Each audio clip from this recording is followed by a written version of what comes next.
Huge breaking news right now. The United States canceled the third quarter GDP report. Take a wild guess as to why.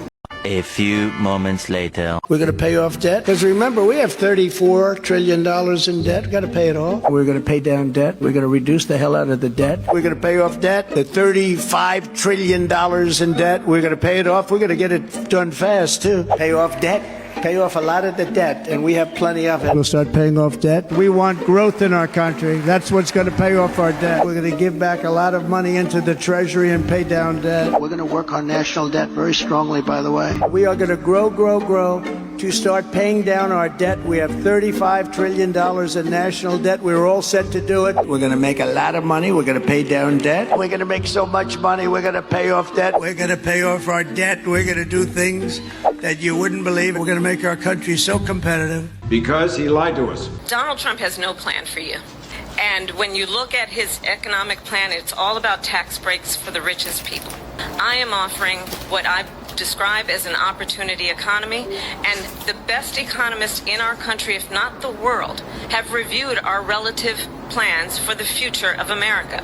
What Goldman Sachs has said is that Donald Trump's plan would make the economy worse, mine would strengthen the economy.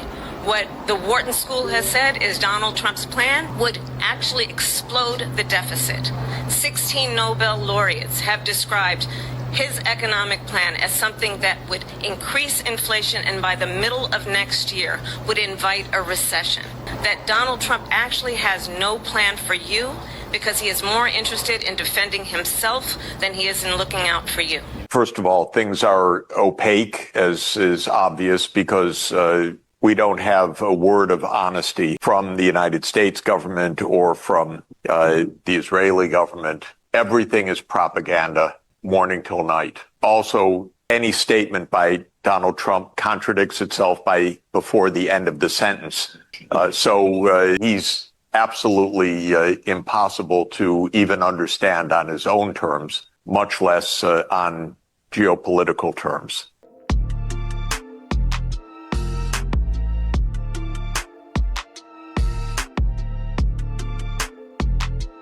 Greetings to you, my BPPN family. Welcome to Bold Perspectives Network. I'm Mr. Red. Now, I received a comment recently, and this person who gave this comment said, and I quote, "No surprise, birds of a feather.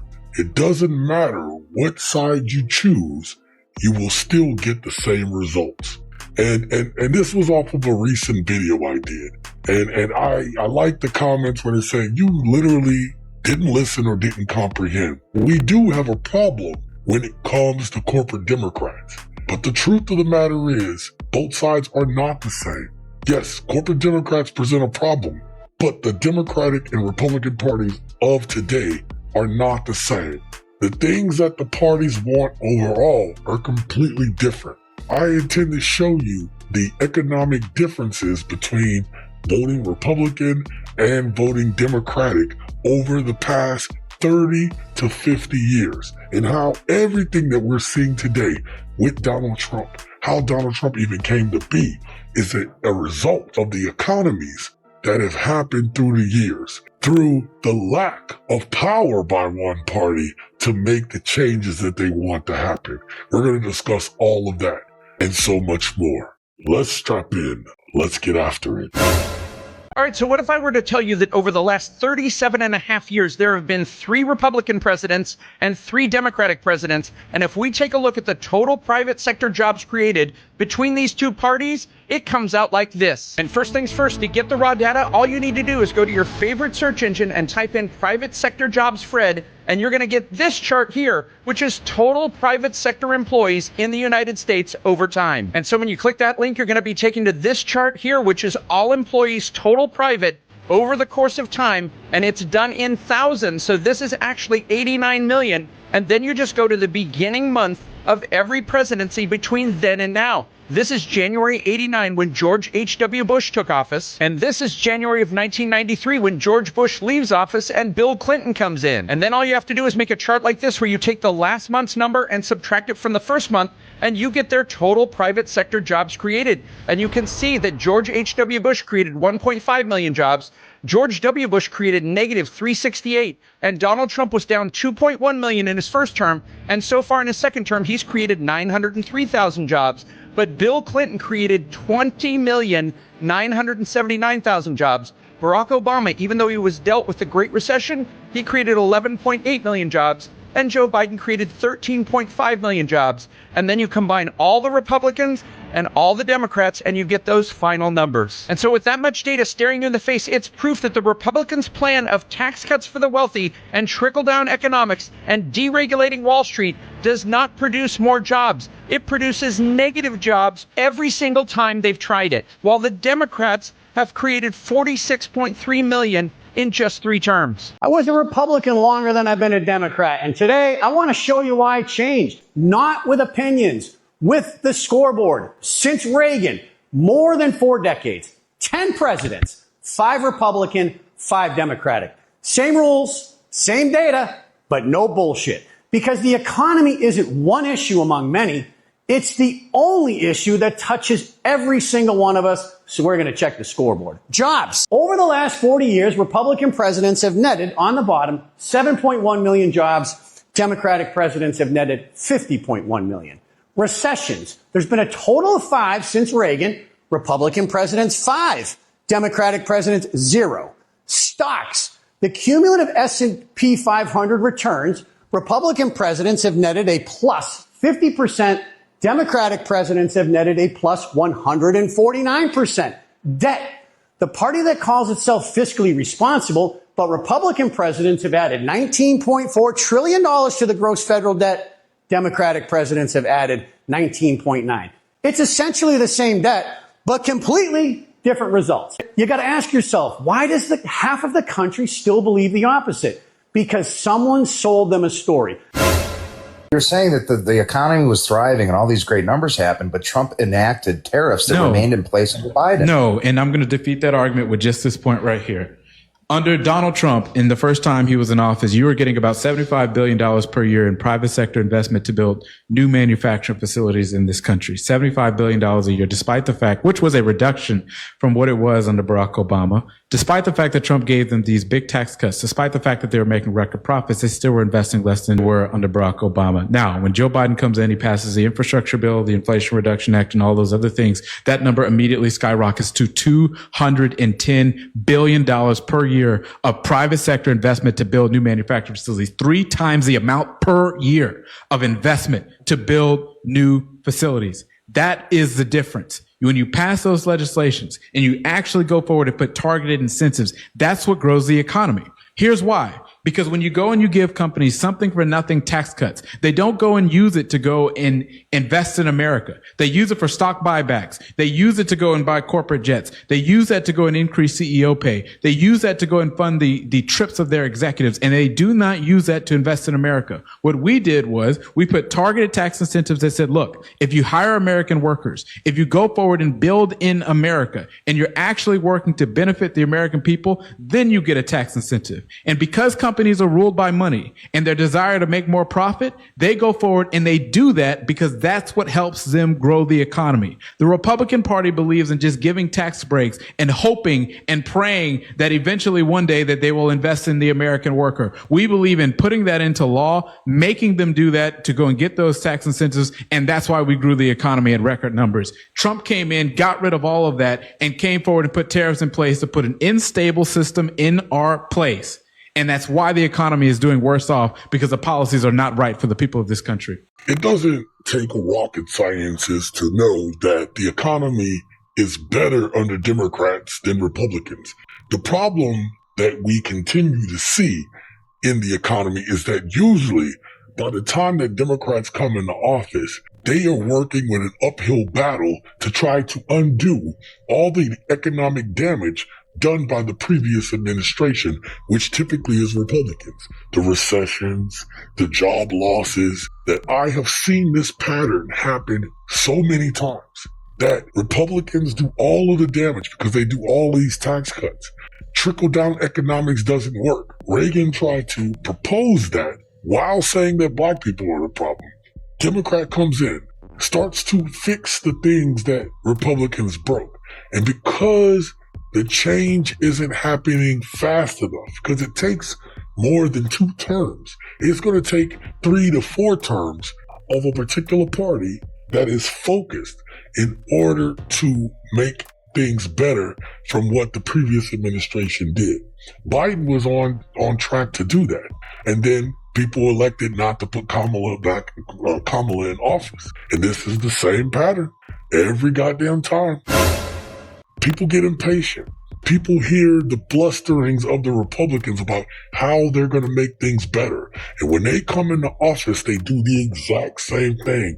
Tax cuts for the rich. They'll give us a little money in the beginning so that you don't know that you're being robbed the whole time. It's like, hey, I'm going to give you $20, but while I'm giving you the $20, I'm going to rob $100 out of your back pocket. See what I'm saying? It's frustrating to be alive this long and see people fall for the same banana in the tailpipe. But we're going to get deeper into these numbers. We're going to get deeper into why Democrats seem to get into office and they can't stay in office, or why they get in and they wind up getting neutered. Because this is very important to how we go forward, how we have to look at this next election and the elections after that. If we don't, we're going to fall into this same pattern. And what they've learned from Donald Trump is that they could do a lot worse to us. This budget marks the end of an era, an end to decades of deficits that have shackled our economy, paralyzed our politics, and held our people back. It can mark the beginning of a new era of opportunity for a new American century. Consider what has been achieved in so short a time. In the 12 years before I took office, trickle-down economics led to an explosion in the federal deficit, which quadrupled our national debt in only 12 years. Government deficits soaked up trillions of dollars in capital that should have been used for productive investment. Now, I believe if we will stay with the plan, we can balance the budget without further cuts. Indeed, the balanced budget I submitted shows we can balance the budget and still hire 100,000 new teachers and modernize 5,000 schools. We can balance the budget and allow hundreds of thousands of middle-aged Americans who have no health insurance through no fault of their own to buy into Medicare. We can balance the budget and still extend child care to 1 million more children. And above all, we can balance the budget and save Social Security first. They hated Bill Clinton for this because Bill Clinton was actually laying down the pathway for us to be able to continue to have our Social Security, to continue to have our Medicaid and our Medicare. You got to understand, Republicans have been fighting to repeal the Medicare, Medicaid, Social Security for a long time. And under Donald Trump, they've been able to do it. Do not let them gaslight you into believing that they are here to help the American people, because they are not.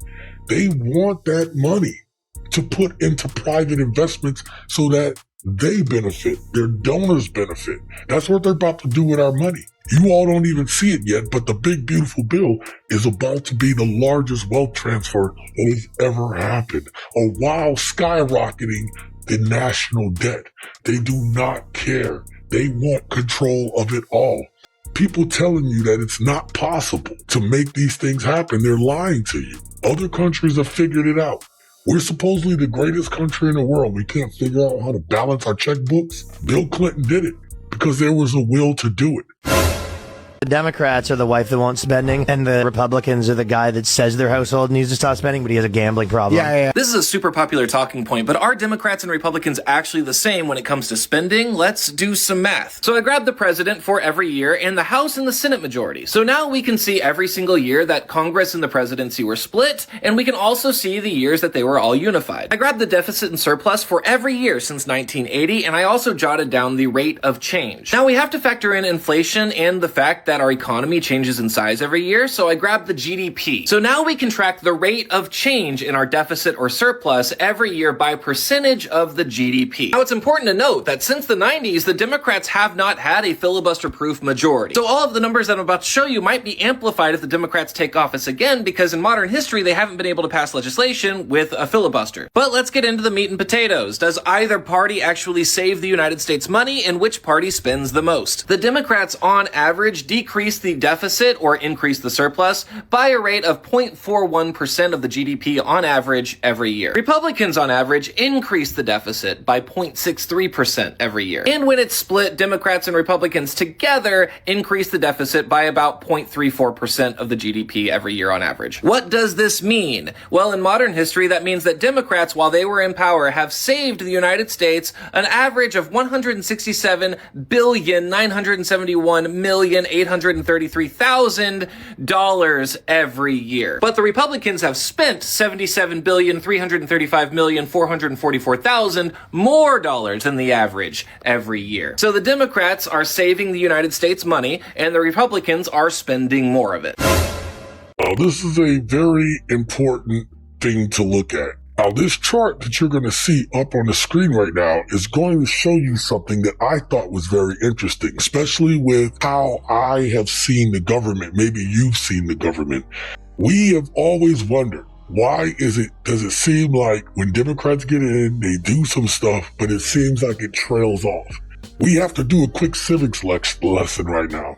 If I'm Democrat and I only have a Senate or I only have the Congress, typically I think Democrats only usually have the Congress but not the Senate. You have to understand that when that happens, some things get done.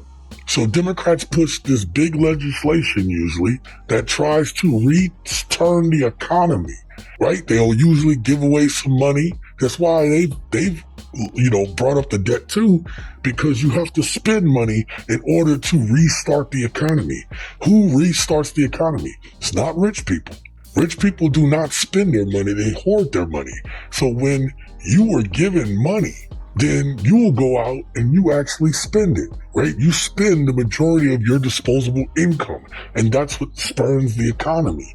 That's why when Republicans get in office, there's an economic boost in the beginning because they'll give you a little bit of the tax cut, and then the rich people at the top will get all the rest of it later, and then the economy downturns after that. When Democrats are in office, they give you some money, you start spending it, it increases the economy, it creates more jobs due to the spending, and because the rich people aren't getting the tax cuts, they actually have to incentivize you to continue to spend that money. And that's what helps the economy. Now imagine you're trying to pass this legislation that is supposed to help the country, but when you do it, 2 years from now, people vote in the party that was bad in the last place.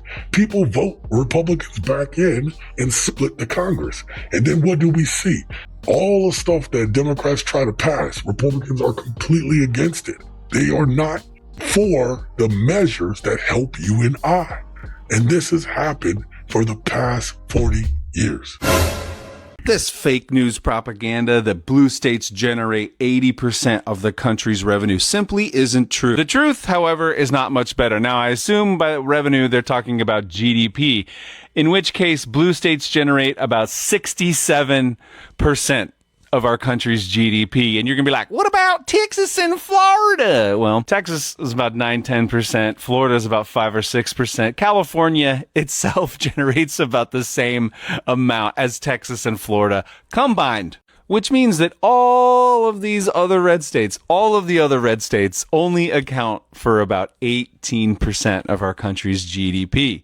Now, this is just GDP. I'm assuming that's what they meant by revenue. If they meant tax dollars, that's a whole other conversation, because red states very much are welfare states. Because for every $1 generated in revenue, red states get $1.50 back from the federal government. Blue states, only 74 cents. So blue states very much are donor states. Red states are very much welfare states. You believe that if we do like increase corporate tax rates, for example, and target like the rich, it will in turn help. Yes. For example, if you look at like California, high tax rates for corporations and stuff, the result of that is that the big corporations, for example, like In-N-Out relocates their headquarters to get out of the higher taxes. So first off, In-N-Out is still in California. You know, I just got back from California not so long ago. They got burger restaurants all over the place.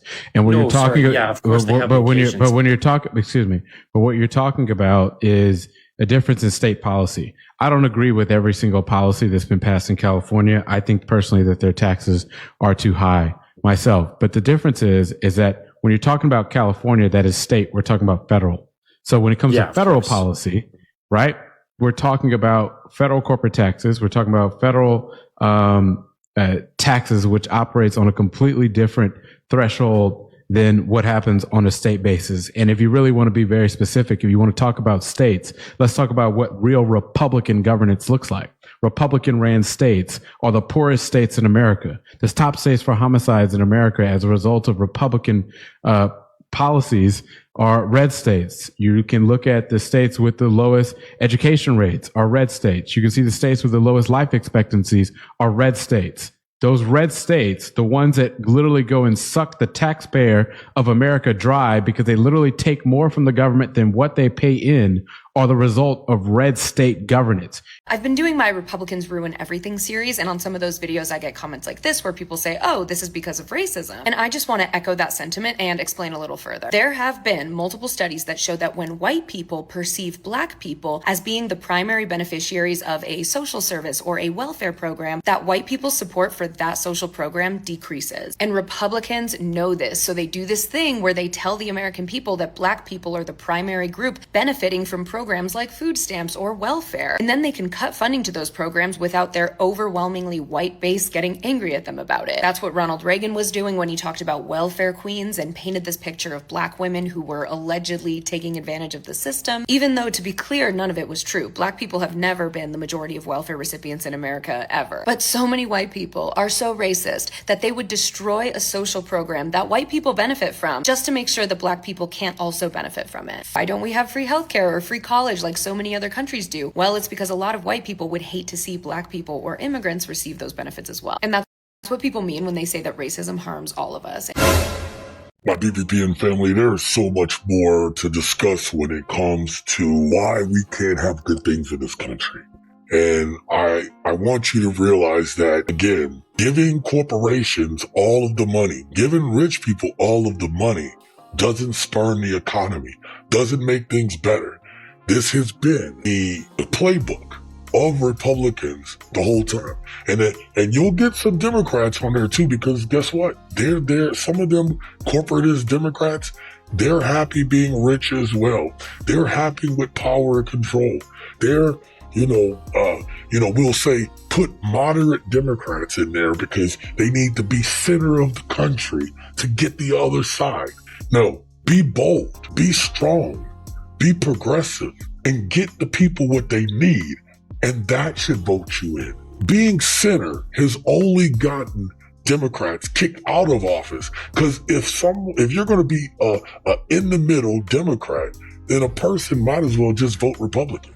And most people are pretty conservative in a number of aspects of their life. Racism is very expensive because we can all have good things, but people's hate, they're just haters. Let's just be real. There's a bunch of goddamn haters. And the haters are like, we're miserable. We're also miserable. We hate our lives. We hate, that I gotta keep diddling my cousins. I mean, that's what the racists feel like. But they like, I would rather be doing that in my shithole house than to see someone do better. Listen, when I'm out and about and I'm driving my car, right? Nothing fancy, but it's a nice car, right?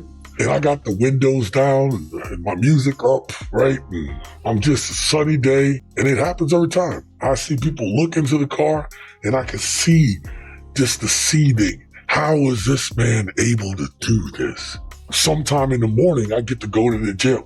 Mid-morning, I'm at the gym instead of someone else's job. It took a lot of hard work. It took a lot of pain. It took failure for me to get to this point right here. They hate that. That's what we thought America was. They told us that America was a place that you could work hard and you would do fine.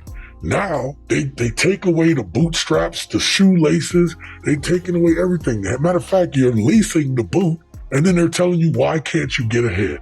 Only one party is doing that right now. Only one party has been doing that to us all. And then they lie to you and they make it a culture war. They make you feel like someone else who doesn't look like you is the problem, while they're reaching in your pocket and robbing the shit out of you. Legitimate question. What has to happen for us as a society to be like, you know what?